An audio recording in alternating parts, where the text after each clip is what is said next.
Welcome to a mini episode of Project Geekology. I am one of your hosts, Anthony, and this time I'm doing it by myself. I'm getting a mini episode out. I wanted to at least leave you with something before the year ended. I know that Christmas just passed, but right before the year ends, I wanted to get a nice quick episode out for you. I'm going to be covering the game awards of this year and kind of go through some of the different categories, some of the nominees and the winners of those categories. There was also some really cool announcements. I really want to go over that. Before all that, I hope everybody has a fantastic holiday season. I hope that everyone had a great Christmas, and I hope that everyone has an even better New Year, and that everything that you are hoping for comes true next year.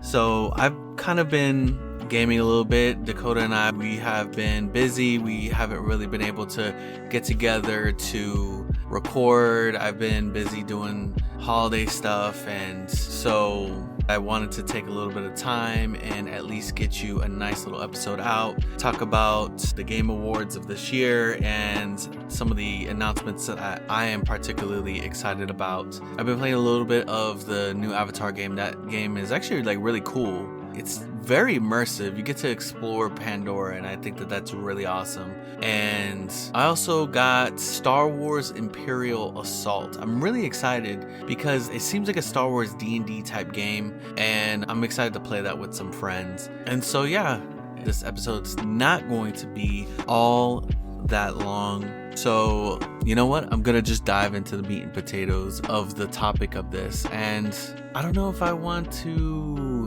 I think that there's some categories that I'm probably just gonna glaze over or just not even cover. I'm just gonna hop to it. What game of the year is? I'll say the nominees were Alan Wake 2, Baldur's Gate 3, Marvel Spider-Man 2, Resident Evil 4 Remake, Super Mario Bros. Wonder, and The Legend of Zelda Tears of the Kingdom. Now, I would say that out of all of these, the toss-up for me would have been Baldur's Gate 3 and The Legend of Zelda Tears of the Kingdom. I think what would have jettisoned Legend of Zelda is if Nintendo maybe released a stronger Switch, like a stronger hardware. We got the Switch OLED, I think maybe a couple years ago, but that was more of an upgrade to the look of it and how, the screen and maybe some other minor upgrades, but nothing like, having a Switch Pro. For Game of the Year, Baldur's Gate 3 won, and I have to give it to that because Baldur's Gate 3 was definitely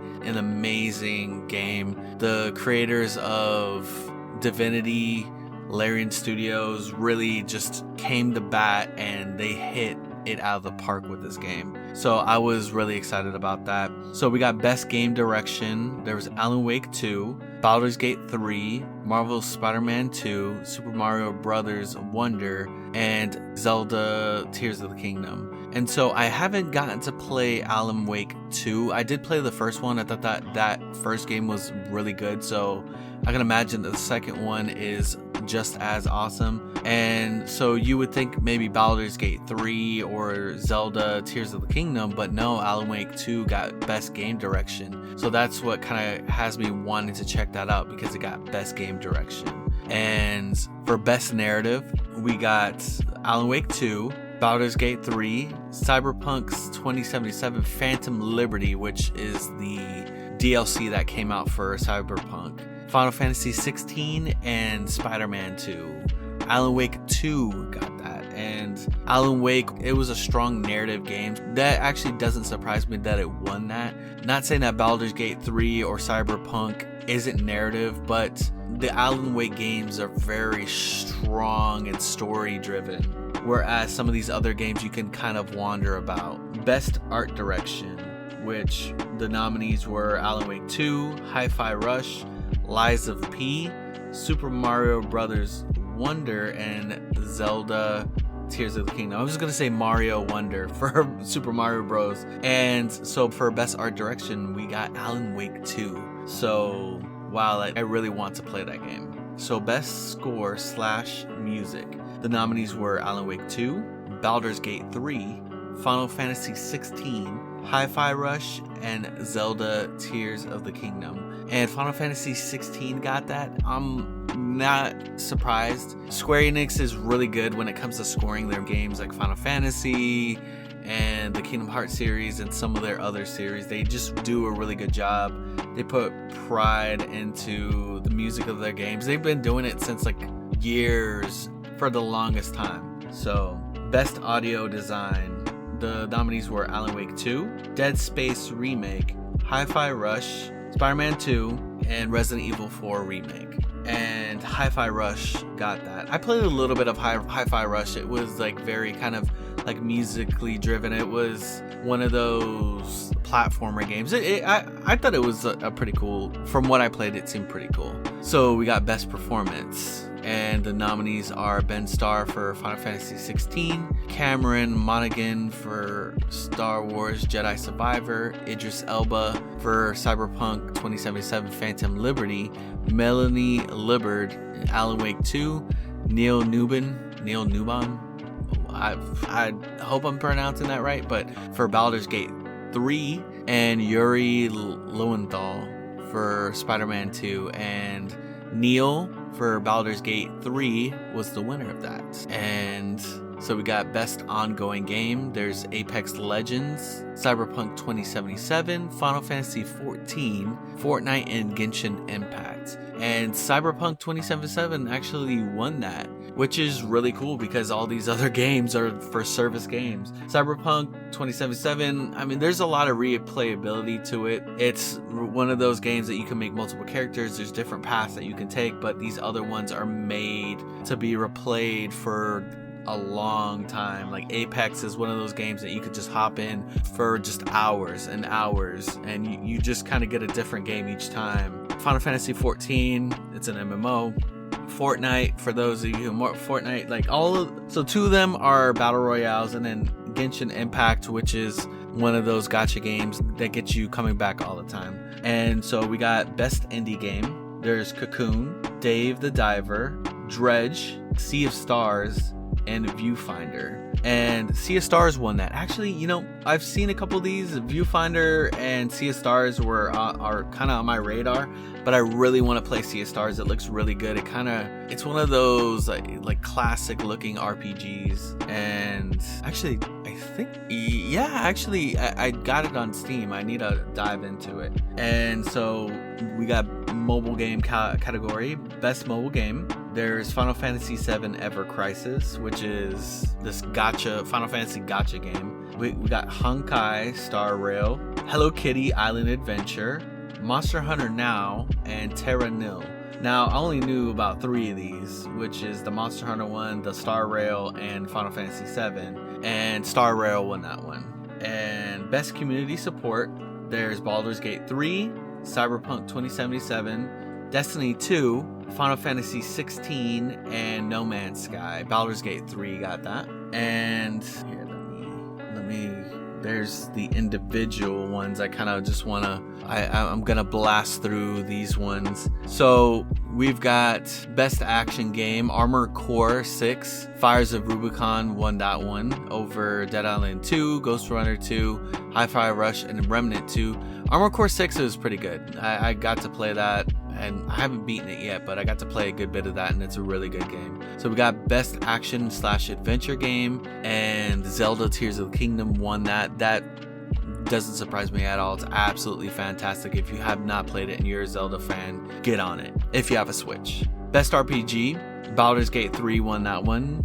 Once again, not a surprise. Baldur's Gate 3 was just absolutely amazing. Best Fighting Game was Street Fighter 6. I really did like Street Fighter 6. It won over Mortal Kombat 1, Nickelodeon All-Star Brawl 2, Pocket Bravery, and God of Rock. I only know 3 of those. I don't know Pocket Bravery or God of Rock, but I know MK1 and the Nickelodeon game. And I've gotten to play the Nickelodeon one and the Street Fighter one, and I absolutely love the Street Fighter game. So we got Best Family, Mario Bros. Wonder. Got that one. They won that one over Disney Illusion Island, Party Animals, Pikmin 4, and Sonic Superstars. Let me see. Best Multiplayer Game. Oh, Baldur's Gate 3 got that one over Diablo 4, Party Animals, Street Fighter 6, and Mario Bros. Wonder. That's cool. I like that. I mean, I haven't played it with friends. I know a lot of people do play it together. I've actually played Diablo 4 more with some friends, but not Baldur's Gate. I really kind of want to. It just looks like a fun game. Or it is a fun game, so I can imagine playing with friends. And so I'm gonna skip over the esports stuff. There's a lot of categories that I'm not gonna go through all of them. They're kind of just cover all the bases, and I'm not trying to cover every single basis of the video game awards. Just the more game specific ones, not like esports or esports athlete and stuff. So we got most anticipated game.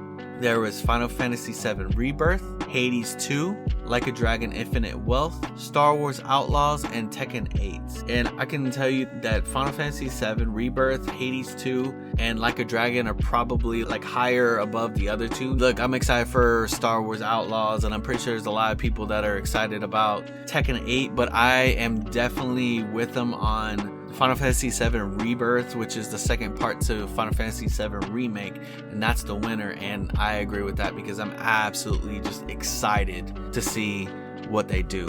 Oh, we got best adaptation. This is like TV/movies, I guess animation also for video games, and the nominees were Castlevania Nocturne, Gran Turismo, The Last of Us, Super Mario Bros. Movie, and Twisted Metal. The Last of Us was the winner of that. I agree with that. I think they did a fantastic job in the adaptation for that, even with the liberties that they took. I think that they got the heart of the story and really what the mood and the theme was for that game. And so yeah, that's really mostly the categories that I wanted to cover for that. I'm going to talk about some of the announcements. So Baldur's Gate 3, it finally got released onto Xbox. It wasn't on Xbox for a while. One of the biggest excitements that came out of this for me was Monster Hunter Wilds. We got another Monster Hunter game, and it looks really cool. It looks amazing. I can't wait to see what they do with this game. You know, I'm a huge Monster Hunter fan. I did a whole episode with a good friend of mine and our experiences with Monster Hunter. And we also got the game, the finals. It finally released. It was in beta before. We did at some point, I don't know if it was before or during the Game Awards, but we did actually get a trailer for GTA 6, which is going to be out in 2025, along with this new Monster Hunter game. We got Twisted Metal Season 2 coming out in 2024. We also got a Blade game that's coming out. I'm definitely interested in that. We've got Arcane and Bethesda that is developing that. And for those of you that don't know who Bethesda is, Bethesda, they develop games like Fallout, the Elder Scroll games, and amongst other games, but those are the two most notable from this studio. And so I think that that's interesting that they're developing a Marvel game. And yeah, we got a bunch of different game announcements, one called Rise of the Ronin, and oh yes, so something that was absolutely insane. Like, I mean, this blew everybody's mind, and the fact that it was pretty decent for being free is God of War Ragnarok got some DLC called Valhalla, and it's absolutely insane that it was free. Like, no DLC is ever free, really. At least on that scale, it's not. So I was actually pretty surprised when I saw that, and I know a lot of people were surprised. Like, really? Like, this is free? Like, what are the strings? You know? Oh yeah, we got a little bit more on Persona 3 Reload, which is a remake of Persona 3, which I'm super stoked about. I mean, I love the Persona series. I played a little bit of 3, not when it came out, but kind of after the fact. So I'm pretty excited to see how they reimagine this Persona 3 game. I mean, the story is going to pretty much be, I believe, the same. The characters are going to be the same. It's just obviously going to be updated. So I'm pretty excited about that. And yeah, there's tons of different awards that were given out, but that's definitely the ones that I wanted to cover. I think that those were the most important, at least to me personally. If the other ones were just as important to you, I'm sorry, it's opinion. I hope you all have a great rest of your year. This is a quick little episode to get you your fill of Project Geekology and to give you a little bit of an update. I definitely want to revamp this podcast as much as I can. I'm working on getting better audio equipment so that we sound better. I'm running on a Blue Yeti, which I love my Blue Yeti. Blue Yeti is a fantastic microphone, especially when you're starting off as a streamer or you're starting off as a podcast, but I definitely want to tweak the audio of this podcast. I want it to sound a lot better, and my Yeti's getting old, so it's definitely starting to show its age. But thank you so much for listening to this mini episode of Project Geekology, where we cover the Game Awards 2023. If you enjoyed this episode or any other one of our episodes or multiple episodes, give us a nice 5-star review, and we love to see those reviews. They actually really help us out. They help with the algorithm. They push us up into view of others. And tell your friends about us. If you really enjoy listening to us and listening to us joke and be corny and just us being a discombobulated podcast, then share it to your friends. Follow us on our socials. We are on X, formerly known as Twitter, at pgeekology, and on Instagram we are Project Geekology, one word, and interact with us there. We just absolutely love talking with our audience and interacting with them and continuing the conversation of just the different episodes that we come out with, and keep an ear out for our next episode in January. You have a great rest of your week.